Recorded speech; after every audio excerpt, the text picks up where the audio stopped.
اللہ اس وقت تک ہماری ہتھیلی کو خالی نہیں ہونے دیتا جب تک وہ اسے کسی بہتر چیز سے نہ بھر دے۔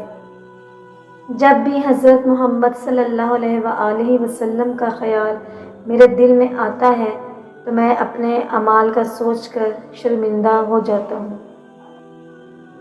میاں بیوی کی حقیقی ذمہ داری اپنی نسلوں کو دنیاوی تعلیم کے ساتھ ساتھ دینی تربیت کا ماحول فراہم کرنا ہے تاکہ اپنے بعد ایمان والی نسلیں چھوڑ جائیں۔ لوگ تو ہمیشہ عورتوں کو الزام دیتے ہیں کہ اپنا خیال نہیں رکھتی۔ جس کا شوہر ہی اسے اہمیت نہ دیتا ہو تو وہ بھلا کس کے لیے سجے سبرے۔ مرد کی تربیت یہ نہیں کہ وہ اپنے ماں باپ بہن بھائیوں کو خوش رکھے، بلکہ مرد کی تربیت کا تب پتہ چلتا ہے جب کسی کی لائی ہوئی بیٹی اس سے خوش اور پرسکون ہو۔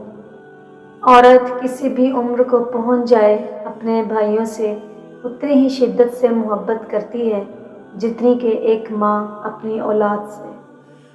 پتہ ہے کچھ لوگوں کے نصیب سیاہ ہوتے ہیں، انہیں تعلق تو ملتے ہیں لیکن محبت نہیں۔ کچھ لوگ اپنے خلوص کی وجہ سے اور کچھ لوگ اپنی منافقت کی وجہ سے عمر بھر یاد رہ جاتے ہیں۔ صرف خدا کی ذات ایسی ہے جو معافی مانگنے پہ یہ نہیں پوچھتا کہ غلطی کیوں کی تھی۔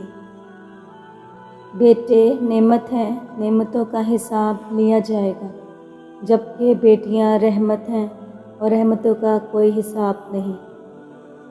مرد عورت کی خوبصورتی پر نہیں بلکہ اس کی وفا اور حیا پر مرتا ہے۔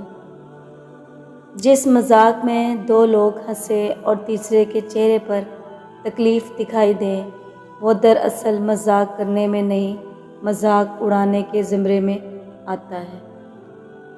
مرد بھول جاتا ہے پر معاف نہیں کرتا، عورت معاف کر دیتی ہے مگر بھولتی نہیں۔ کوشش کریں کہ لوگوں کی روح کو زخمی نہ کریں، کیونکہ جسم کے زخم کی ہزاروں دوائیاں اور طبیب مل جاتے ہیں مگر روح کے طبیب بازار سے نہیں ملتے۔ ایسی عورتیں کبھی بوڑھی نہیں ہوتی جن کے شوہر اپنی بیویوں پر جان نچھاور کرتے ہیں۔ وہ محل جہاں عورت روتی ہو اس سے کئی بہتر ہے وہ جھونپڑی جہاں عورت ہنستی ہے۔